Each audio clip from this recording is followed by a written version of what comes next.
everyone. Welcome to the Associated Guest. I, as always, am your host, Alfie Animus, here at the Bear in Mind channel. Today, Steam has some announcements, Nintendo has some announcements, and Joe Rogan responds to comments made by Ronda Rousey. We don't have a lot of time. I have a new schedule at work. I'm going in 2 hours earlier. So the show may be condensed and a little sooner, or I might move it to the afternoon. We're going to see how things shake out. But for this week, I'm going to try to do it in the morning, probably at about 5:30. And that'll probably be the schedule for the foreseeable.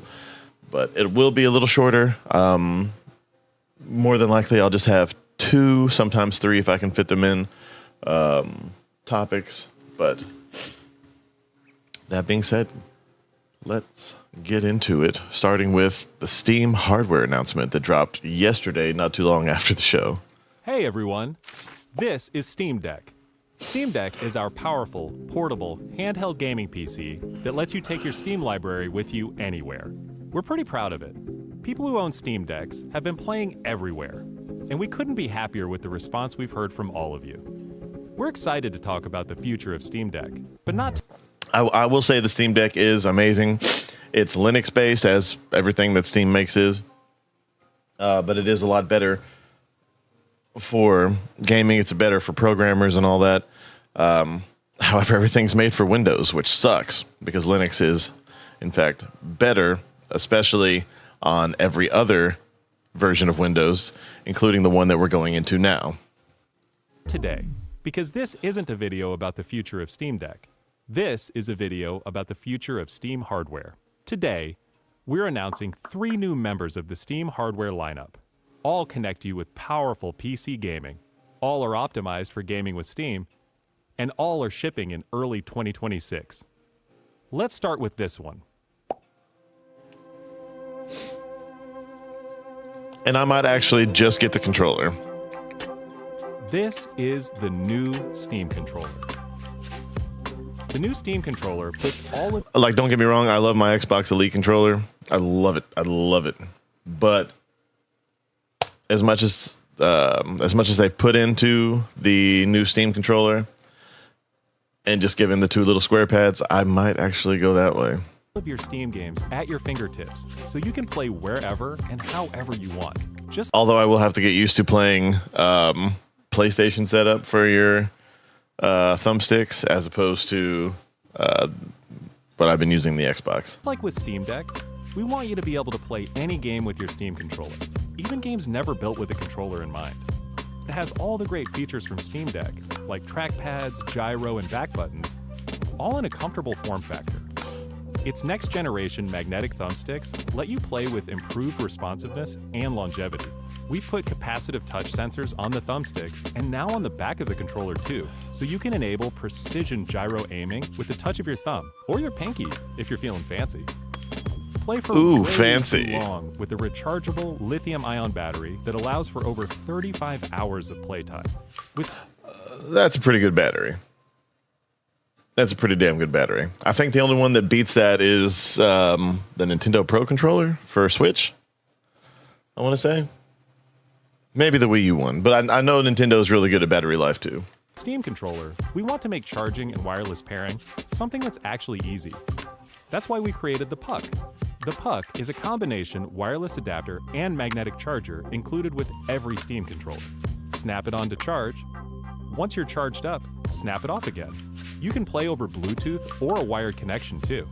The new Steam controller works with any device running Steam or Steam Link, whether it's a PC, Mac, handheld, smartphone, Steam Deck, wow, or the new... You can even, did you hear that? You can even use this on Steam Link. Hey guys, remember Steam Link?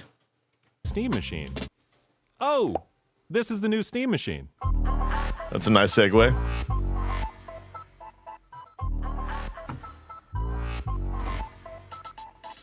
Steam Machine is a powerful gaming PC in a small but mighty package, designed for your games on the big screen. It's quiet too, which is crazy since it's 6 times more powerful than a Steam Deck, powered by a discrete, semi-custom AMD GPU, enabling 4K gaming at 60 frames per second with FSR.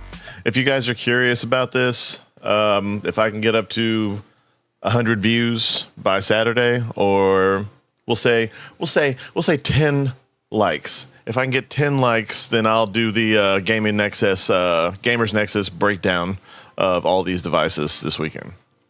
Steam Machine runs SteamOS, made for a Well, the one that they did when they went to Steam, they'll do another one when it actually releases. They'll do their own breakdown. bigger screen.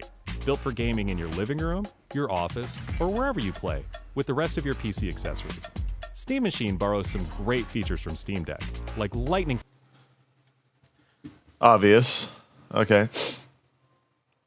Okay, that's good. Desktop mode. If you want to use it as an actual PC.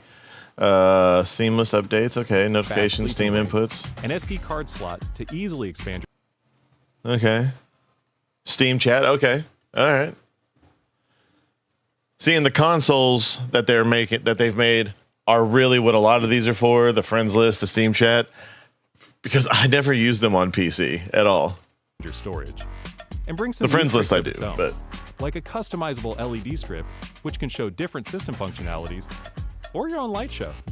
Steam Machine is a PC, so run whatever software you want, and it works with all your favorite desktop and gaming accessories. Steam Machine is designed to work hand in hand with the Steam controller, with the low latency, wireless connectivity of the Steam controller puck built right in. I do think it's cute how they made those eyes, like the same way they made the little dog out of the Switch controller. I think that's really cool. And it's great for streaming your games to your phone. I'm a loser? Yeah, I know. Laptop, Steam Deck, or Steam Frame. Oh, yep. This is Steam Frame. Okay, that's kind of cute.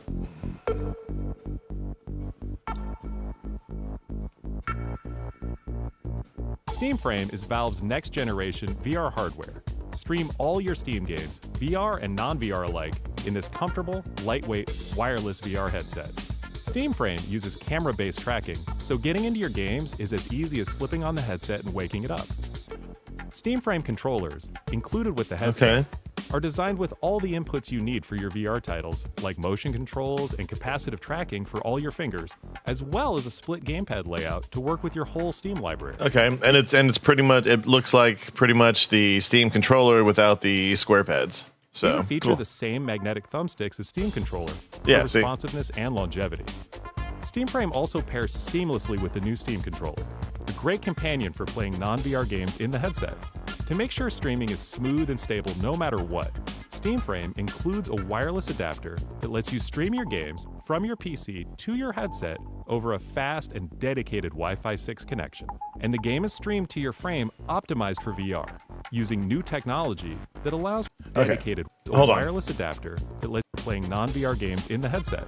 To make sure streaming is smooth and stable no matter what, Okay. Steam Frame includes a wireless adapter that lets you stream your games from your PC to Okay, so not only is it like the Oculus was it the Voyage Odyssey? No, the one that's self-contained.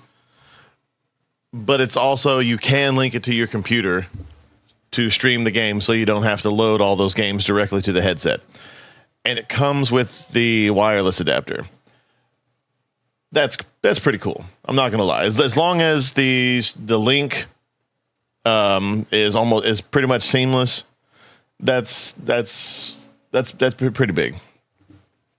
Because I've never liked, and I like how light it is too. Because it doesn't seem, it seems like a Rift or like the previous, what was it, the Valve Index. But there's no wires. That's pretty cool.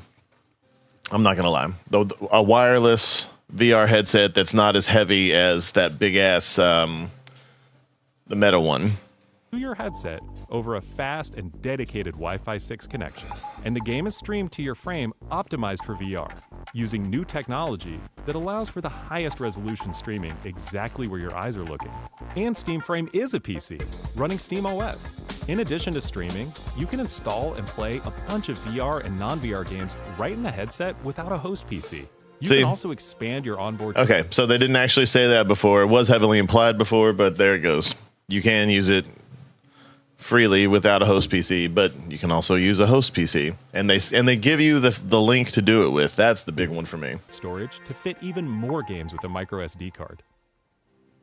Steam controller, Steam machine, Hold on, and Steam and on the breakdown that I saw, these pads are very easy to take on and off, so you can replace them because they do get gross if you're as a sweaty a bastard as myself when you're doing things like Beat Saber. Steam controller, Steam machine, and Steam frame. All built with the same DNA as Steam Deck. All powered by Steam, work together, and can be used however you'd like with whatever peripherals and accessories you choose. Everything you see here is the culmination of what we've learned from our previous hardware experience and what we've wanted ourselves as gamers. Powerful PC gaming in an open ecosystem, giving you more ways to enjoy dig the the games eyes. you love and discover new ones. Steam controller, Steam machine, and Steam frame. Steam controller, Hold on. more ways to enjoy the games you love. I mean, doesn't that look like a and little booty discover new shaking? ones. Anyway, sorry. Steam controller, Steam machine, and Steam frame are all shipping in early 2026. Early 2026. Learn more at steampowered.com. I ain't gonna be able to afford that shit, hardware. but early 2026. Dig it.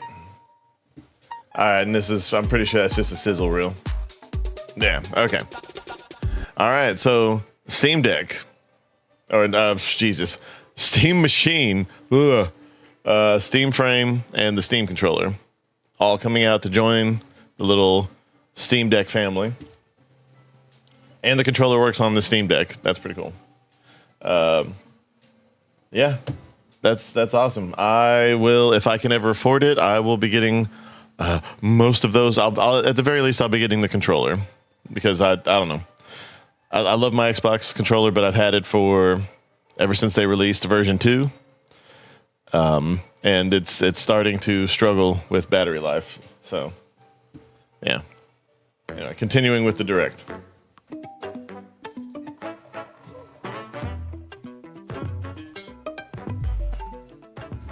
I don't know why they do these with whole directs. Like, I know they like the little presentation of. They'll probably have the new cast. I know there's at least. I've heard rumors about Rosalina. I'm sure there's more cast. Maybe Wario. Hello everyone, I'm Shigeru Miyamoto from Nintendo. Today, I'd like to show you the first trailer for the second Mario movie, the Super Mario Galaxy movie. Okay. This time, Mario will embark on a journey into space. When we announced the movie title this past September, it was well received by many people from around the world. Thank you to everyone who's looking forward to this movie, just as you did for the previous one. Now let's hear some remarks. I'm jealous this dude's twice my age and has much better hair than I do. Chris-san. Thank you, Miyamoto-san. This guy makes me feel better about myself. Thank you, Mr. White Man. At this moment, our team of artists at Illumination are You know what, I'll just give it a like just for weeks that. away from completing animation. Their work is stunning, and we can't wait to share it all with you. It better be Working good, side man. by side with It better be Nintendo, good. We are bringing an incredible range of characters to the big screen, many for the first time. From iconic favorites to deep cuts that longtime fans will recognize. All right, because if it's not, What you're about to you're going to see get some deep cut. No, will I'm just, give I you can't a say that. glimpse of the team's outstanding work. Thank you, Chris-san. Okay, thank you. That's for all he waiting. said? Let's press the start button. He's such a dork. I love it. I love it. I know he is kind of a jerk when it comes to some of these mods and stuff like Power World, but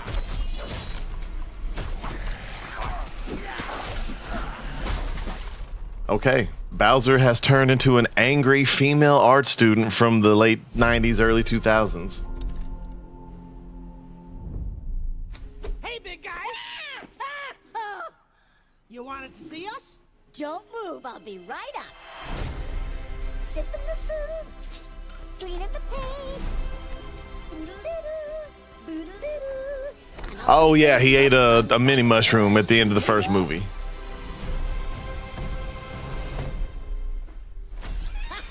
Hey, Luigi! What's up, Mario? Behold! I made a masterpiece for Princess Peach. What do you think? Love the colors. It's trash. dare you look at my masterpiece and say that? I'll burn the skin off your bones! Wow. Sorry about that. That's the old Bowser talking. Definitely a female art student from the late 90s, early 2000s right there with the rage boost. I need my 8 hours or else I really turn into a monster.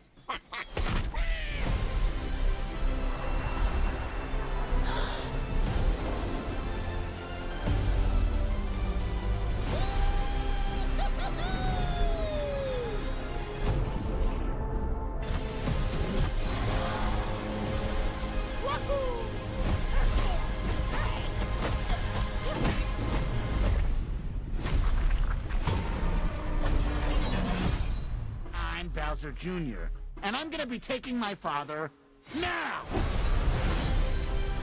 Okay, Bowser Jr., I see you. That's more of a, oh, the GameCube one. I can't think of the name off the top of my head. Rosalina, you're coming with me.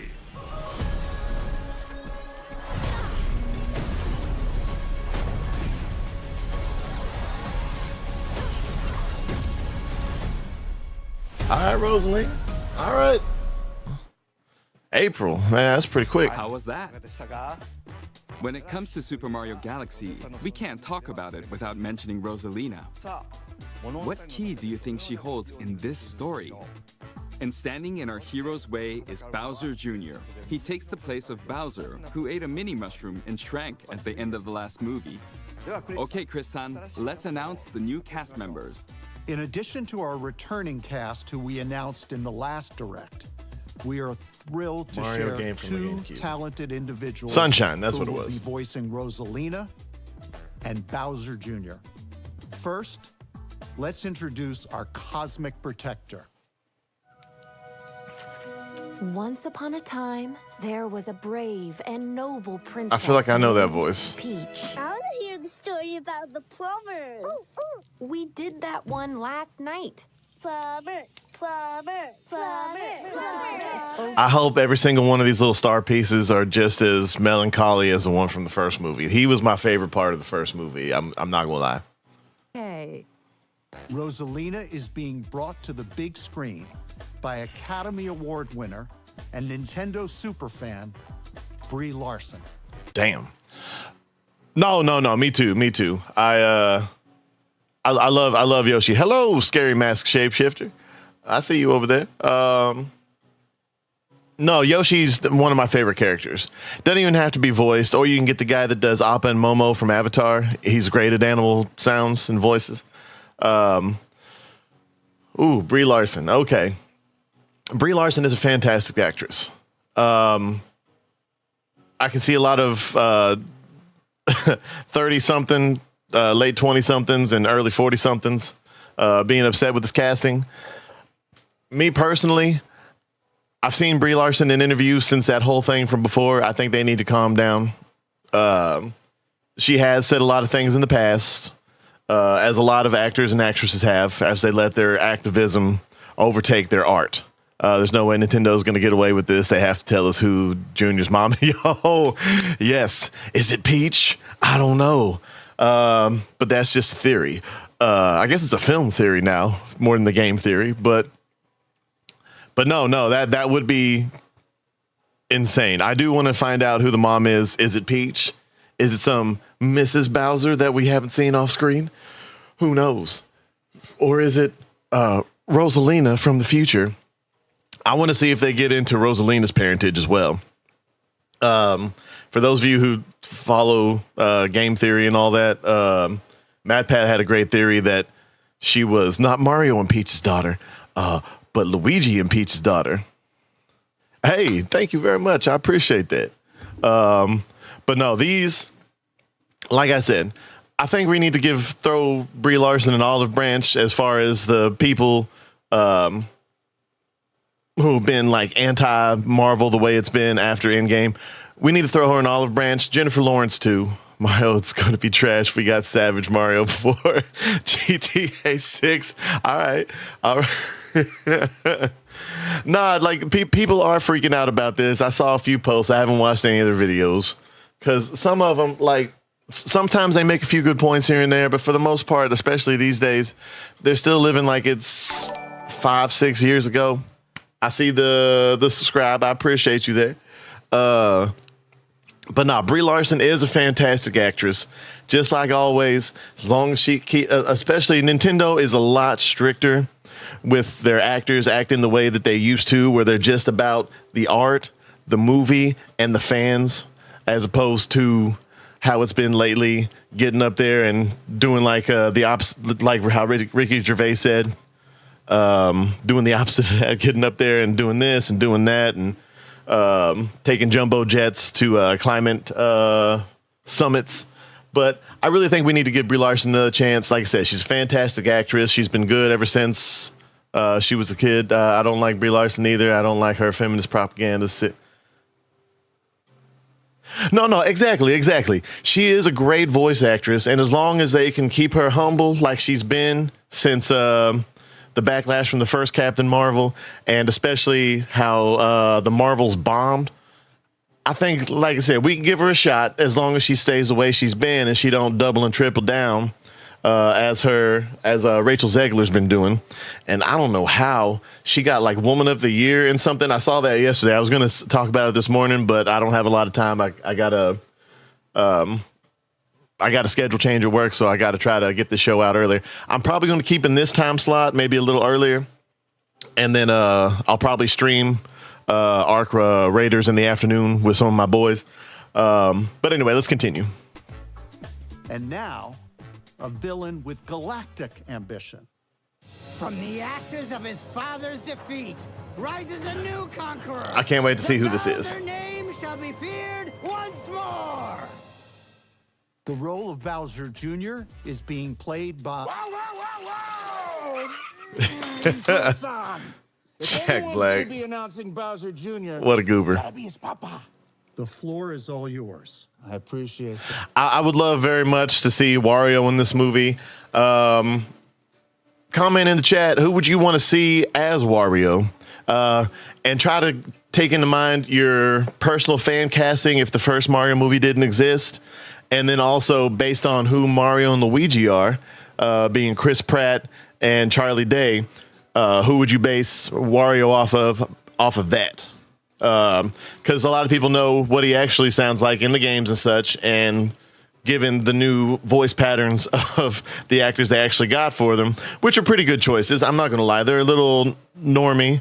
Not a lot of sauce to them like there is for Jack Black Bowser. Which when he keeps his raspy voice, he's a much better Bowser than when he just goes into being Jack Black. Yo, Danny DeVito, yes. Waluigi. No, I agree. And it still hurts that they didn't put my boy in Smash Ultimate. That's just me personally. I know he got a lot of love when it came to whatever it is, the summons or not summons. You know what I'm talking about though. But nah, Waluigi needs more love. As a main Mario character, I know he's not had a lot of games himself. He's got one awesome fan-made game that I used to have, and it disappeared from my computer, and I can't find it anywhere on the internet.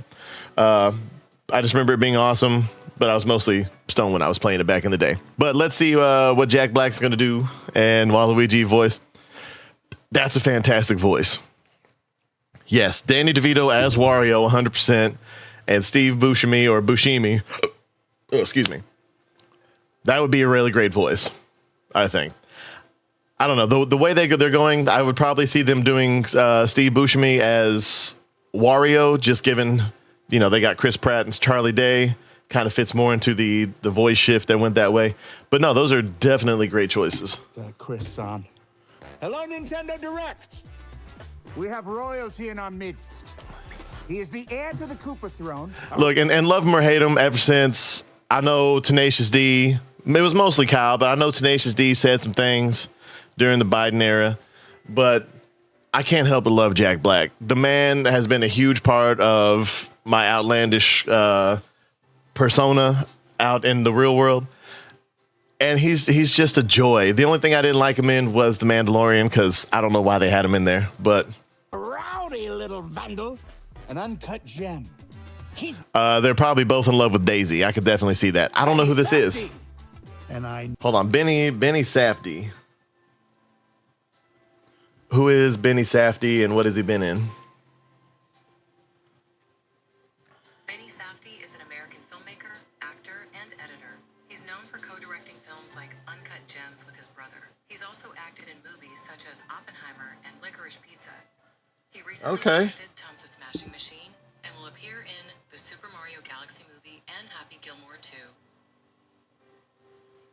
Okay, so he's done some things, not so much voice acting, just been a kind of a guy who's in the background in a lot of things. But he's okay.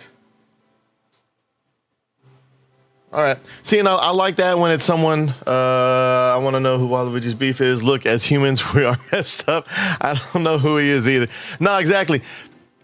I don't know who this is, but I prefer that, honestly. Like, it's always great when you see an actor who you know is great going into a role, like Vic McNugnug back before all the stuff allegedly happened, Sabbath in early Funimation anime days for the dubs. I don't care much about Sean Schimmel. He does a great Goku, but I don't like his attitude for the most part to the fans. But things like that, or the guy, like I said, I can't remember the guy who plays Appa and Momo. He's a great actor. You see a lot of these good people, but then you also see a lot of newcomers, like the girl that played Toph in Avatar: The Last Airbender. She's fantastic, and I can't think of anything else that she's done. I know she's got a podcast now where she mostly talks with the old cast, but she was a great voice actress, and she was actually a kid when that came out. I didn't know that until much later. It's almost Yoshi's birthday on the 21st. Really? Hell yeah. Happy birthday, Yoshi. Yoshi. I wish I could make that like the sound that you make when you jump on them in Super Mario. But anyway, let's continue and see what else Jack Black's got to say. No, he'll make his papa proud. I have to say, I am so excited that Galaxy is going to be the inspiration for this movie. Everyone knows it's the best video game of all times. My boys, when I told them I was going to be in Galaxy, they were like, no way, it's going to be Galaxy. I'm like, yeah, it's going to be Galaxy. And you know, if my boys are saying that, there's kids all over the world saying that. Hold on. How special is this title? How old is Jack Black's kids? I can't wait for everyone all over the world to experience the sheer creative magnitude of the characters. Okay, I believe you. And sweet score. All right, his kids are they're 17 and 19, so I believe that his kids would think Galaxy is the best. I believe him a lot more than I believe Chris Pratt during the preview for the first one. You know what I mean? But yeah, I believe that. Chris, can I please be the one who throws back to Miyamoto? No, Odyssey is fantastic, but I can definitely see what people are saying when they say that it was a great game. It's got the same vibes that Breath of the Wild has. On its own, it's a fantastic game. I would even say that it's probably better than all the other Mario games, but it just doesn't feel like a Mario game for some reason. Like it does and it doesn't. The same way as Breath of the Wild. It's a great game. It's one of my favorite ones. Maybe the third film. Yo, that would be cool. I really think that's the way they're going. But then again, it would be crazy if they threw it back and then send us into Super Mario Land. I think that would be a horrible idea. But the way some of these things have gone when it comes to the third movies or second sequel or spinoff. But yeah, no, I love it. I love it. Mario Odyssey is great. But like I said, Breath of the Wild, when it comes to Zelda, it's a great game. I would argue that it's probably the best game in the Zelda series. But as far as the best Zelda game, somewhere between Wind Waker, Majora's Mask, and Ocarina of Time, of course. But no, they should definitely change the ending by showing us how Rosalina was parented. Not the actual act. I'm not being gross, but just that they're the actual parents of Rosalina. I'm back. That's great. I'm looking forward to seeing Bowser this time as well, Jack-san. Thank you, Jack-san and Chris-san. Please look forward to Brie Larson as the elegant Rosalina and Benny Safdie as the mischievous Bowser Jr. You can find the latest info about the Super Mario Galaxy movie on the smart device app Nintendo Today. So No, and I really... I heard that Illumination was trying to make this a lot more like American movies were at the time, where it's like I'm all for, like, I don't care if a woman character is a badass. I love that shit. I've grown up with it, like Buffy, Milla Jovovich. You know how many shitty Milla Jovovich movies we sat through just because we liked her? I don't understand why they can call us sexist for not liking some of these new movies. Because Milla Jovovich should claim Jack as a son. No. They call Jackson, but okay. Just making sure. I need to read faster so I don't make assumptions. But no, like, we sat through a bunch of really bad Milla Jovovich movies back in the day, just because we liked her. I mean, Fifth Element was great. The first Resident Evil movie was good, but most of the sequels were ass. But we still watched, even though they always set up a movie that they never paid off and was always finished. All the good stuff that they promised at the end of the previous movie was already finished or forgotten about by the next movie. That's the main thing that kills me about the old Resi movies. But girl bosses suck. Badass women are amazing, but you have to have flaws. Flaws are what makes the character. And a lot of these characters these days, especially when it comes to these girl bosses, don't have flaws. And that's what makes them for a lot of it. That's why all different Marvel didn't work out, because Totally Awesome Hulk sucked. He had full control of the thing at full power, as the Hulk did from the very beginning.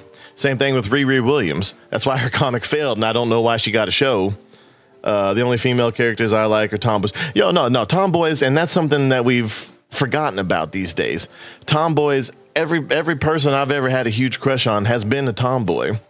And I love that. These days, they would try to push you in a certain direction. I won't say it here, but we need to bring back the tomboy. It's okay to be a more masculine female and still be a female. And it's okay to be a more feminine dude and still be a dude. You know what I'm saying? Like, we need to let people be free to do that. And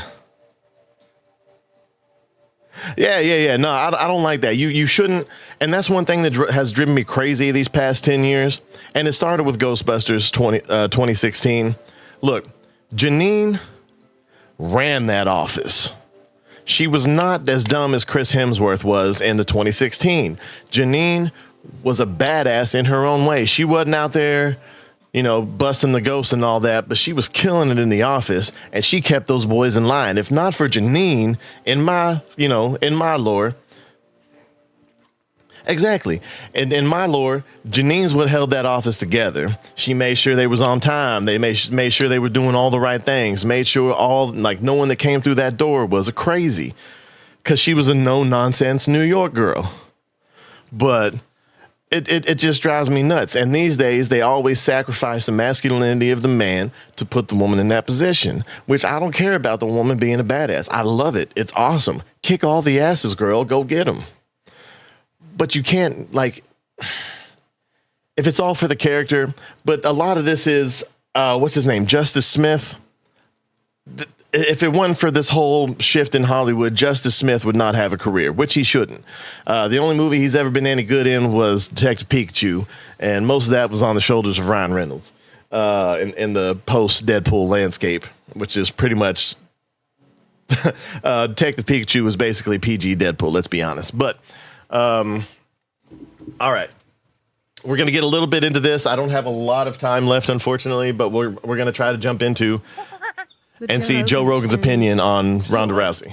I mean, I got nothing but... all right, for the lore, Ronda Rousey came out recently in an interview and said that Joe Rogan doesn't know what he's talking about because he's not a fighter.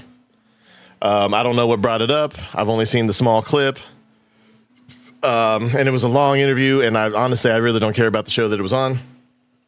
But I have a lot of respect for Ronda Rousey, and he'll probably say why, because he's classy like that when it comes to certain people who have been in his life, not people who don't know him, but people who he is, has met in real life, say something about him. Love and respect for that lady. What she did was so impressive. She was the first legitimate female superstar She made Scary Mask Shapeshifter. Well, follow me on X if you have it. You seem awesome. the UFC female division possible. If it wasn't for her, Dana was very open about never having female UFC fighters. It took someone that was that dynamic, that was that special, to open his eyes and go, you know what? I think this lady's a star. And to be the type, like when she said, like, I wasn't an expert, everyone's entitled to their opinion, you know, but you got to understand why she thinks like that. Because she has a champion mentality. You never fought, you ain't shit. You know, it's real simple. That's why the football guys always do that. You didn't play? You're like, yeah, but I studied the sport. Doesn't matter. You ain't shit. I get it. It's totally fine. And studying something and experiencing it is absolutely different. It is, you know what I'm saying? Like, you can study the Roman gladiators, you can study all these things, but it's always different to experience it. And I see what she's saying, and I see what Joe's saying here, but let's continue. You can't judge her, like, compare her to, like, Zhang Weili, because, like, Zhang Weili, who was the 115-pound champion, she had a chance to watch all these other people, learn what they're doing right, what they're doing wrong, what's effective, what's not effective. What Ronda had is world-class judo, world-class, bronze medalist in the Olympics, one of the best arm bars, period, in the sport, in the history of the sport. Her fucking arm bar, the technique was flawless. There's a fight with her and Kat Zingano. Kat Zingano launches at her, just fucking, Kat Zingano was an animal, charges at her, Ronda catches her in an arm bar in like 13 seconds. I don't remember the exact time. And that is absolutely true. When it comes to grappling, there are very few females who are on par with Ronda Rousey in her prime. It's that long game that got her. Nuts. But it was perfect technique. You know, you couldn't fuck with that. But then she fought Holly Holm. Yeah. And when she fought Holly Holm, she was dealing with an elite boxer, an elite kickboxer, and a very physically strong woman who had an awesome game plan and who had a chance to study Ronda. And maybe more importantly, came from a great camp. And that camp, Jackson Winklejohn camp, one of the best camps in the world. John Jones came out of that camp. Donald Cerrone originally came out of that camp. A lot of great fighters came out of there. So they were really good at game planning. So they knew how Ronda likes to clinch. They knew how... Sorry, I love hearing about all this stuff. Like, hearing Joe Rogan talk about fighting is pretty cool, because he's not a professional fighter himself, but he is trained. He is a very skilled martial artist in his own right. Not competition worthy, but one of those that everyone respects, that he knows the game. So when he talks about it, especially as someone who was paid to watch and commentate and all that for fights, it's always cool to hear him, because he has a lot of respect for the art. He's not like everyone in gaming media who just, can I make a reaction request? Yeah, absolutely. Yeah, all the requests that y'all want, I'll put them in my playlist, and I'll do my best to get to them if I have a strong enough opinion on anything. But no, Joe Rogan, hearing him talk about fighting and, you know, comedy and the shift from Hollywood to Texas is always fascinating to me. Ronda likes to set up her takedowns, and they knew, you know, what to avoid. And then on top of that, Holly's just an elite striker. So every time Ronda tried to close the distance, the striking that she was very effective with against guys like Betch Correia, these fighters that were a lower tier, it's not going to be as effective with someone like Holly. And Holly started catching her on the feet and had her rocked, and then landed that famous high kick and put her out. Well, I thought they were like the same age and same era, but like Holly's after. She was able to learn from. I wouldn't say they are the same era. Well, they're the same era, but she came up a little after. Like, Ronda Rousey had been around for a little bit, and Holly was on her way up, pretty much right behind. Like, she was kind of making her way up, not really in her wake, but kind of like that. And the rise of Holly Holm was overshadowed by Ronda Rousey because she was huge. She was everywhere. And then Holly Holm came around and basically snuck up on Ronda because she had. I don't know if Joe's going to get into this. He probably will. He goes into detail. Yeah, I know Star Fox. But he but she was doing movies and all these appearances and all that, so she probably let her training slip, and she probably didn't focus on how Holly Holm fought herself. So era, but Holly, you know, she had wins and losses. She lost to Valentina Shevchenko. She lost to some other fighters. And, yeah. But it was stylistically, it was a great matchup for her because she's an elite striker. She's really good at counter striking. She's really good at movement. And when Ronda has to close that distance, every fight starts in the feet. And when you're with a very physically strong woman who's got good takedown defense and is good at like catching you as you're charging in, that was the problem in that fight. Also, the problem in that fight, I think, for Ronda is when you start becoming really famous, then the hyenas show up. You're a hyena. They start offering you this and offering you that. There's a fan series?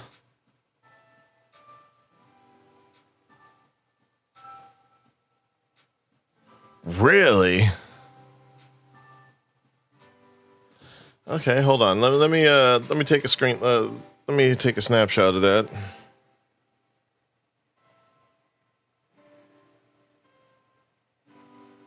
Okay.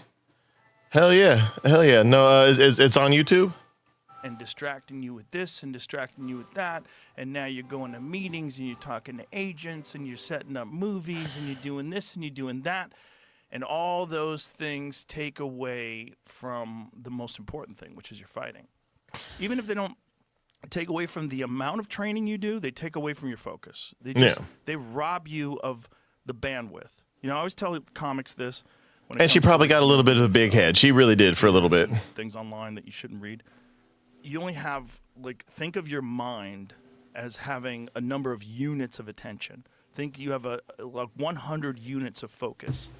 Anything that eats into those units, anything that bothers you, that annoys you, that's useless, that doesn't help you, that's stealing from your 100.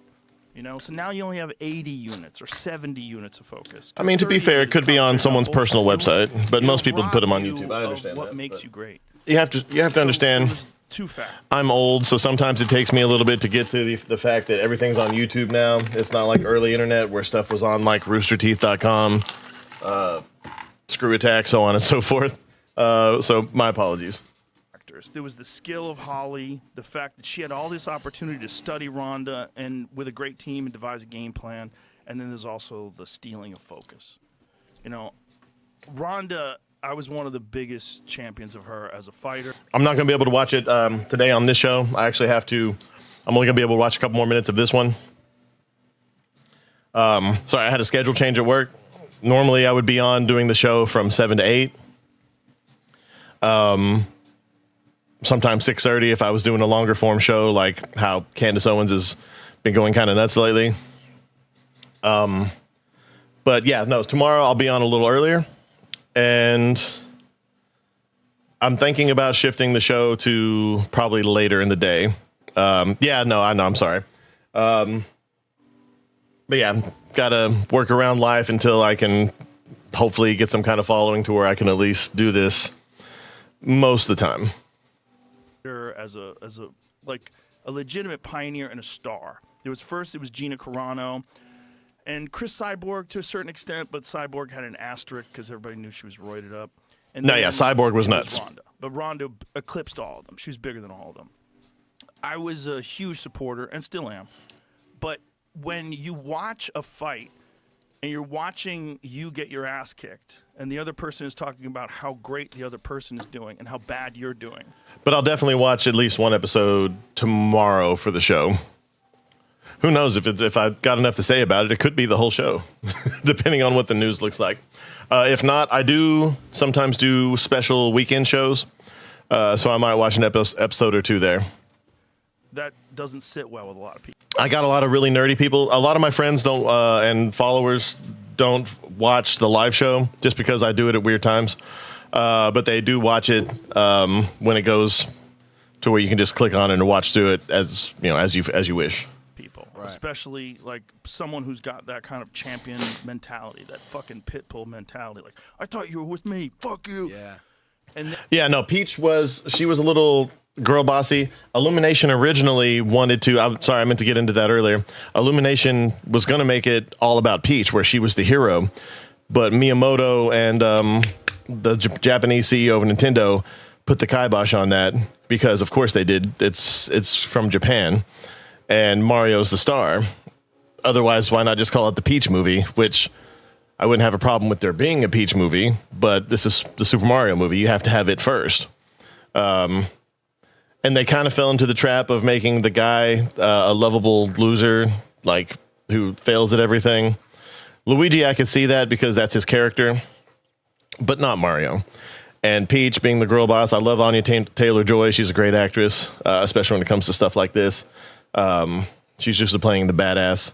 But no, I agree. She was written with a little bit of that. Yeah, exactly. Like I don't understand why they would do that to Mario of all things. But this is what happens when people take people like Anita Sarkeesian back in the day, and more recently, oh gosh, like Frosk and Alyssa Mercanti, seriously, like they're actual people. But anyway, let's continue a little bit more. After the fight, I was very public about saying I don't think she should fight for a long time. They were talking about doing an immediate rematch, and I was like, that's crazy. Like, they were talking about doing a rematch in 4 months or something like that. I was like, when you get head kicked into the Shadow Realm, you're... Yeah, no, yeah, her saying she got it right away. Like, that line, I'm pretty sure was there automatically. And then the "but I grew up here" thing, either it was like a condescending flex kind of thing, but I don't know. Like, it was a bit much. Like, I think it was really supposed to be played for comedy's sake, but just given the climate and how everything has been that way of late, I don't know. I try to give people the benefit of the doubt as much as possible, but especially considering Nintendo was involved, and again, they're more traditional there, and I don't think they would have let a lot of that fly. And they did retain the rights to where they could squash anything they didn't want in their movie. So, supposed to take a long time off. When Manny Pacquiao got knocked out by Juan Manuel Marquez, it was a fucking picture-perfect right hand that knocked Manny Pacquiao out. His coach, Freddie Roach, said, you can't fight for a year. I don't want you doing anything for a year, for 1 year, because you got to heal up from something like that. It's bad. When you get knocked unconscious, it's not just that you'll be a touch gun-shy, which is possible, but also that you're more vulnerable to getting hit. And then you could ruin your chin forever. Like, if you get knocked out, there's certain fighters that used to have iron chins, like Chuck Liddell's one of the greatest examples of that. He had an iron chin. You could hit that dude with a fucking sledgehammer, and he would just keep swinging at you. And then eventually it got to the point where he would get clipped, and he would just go out. And it wasn't him. It was his brain was broken. It was like, there was too many times, too many shots, too many knockouts, too many impacts. And me, I'm just someone who generally pisses people off. Responding to what Joe's saying, and I'll get to your comment. I'm someone who just pisses people off a lot, and I get hit in the head a lot. Also, I'm clumsy and get hit in the head a lot, so I kind of know what that's like to a lesser degree. That and just getting old through all that. I kind of know what he's talking about here because, like I said, I've been clocked and hit in the head, and oops, drops like a steel beam at work on my head or whatever. Like one time I was putting up racks, and I was adding a shelf to the bottom shelf, and lightning struck behind the building as I'm setting it, and I just flinched just a little bit, and clocks me right in the dome. And I'm not gonna lie, I had to sit down for a little bit after that. That was crazy. This before we went corporate. So safety was, they're just like, hey, are you okay? And then they're like, oh, walk it off, and then they walk away. Hold on. They could at least have her say 16. Remember when people thought Mario is a bad brother?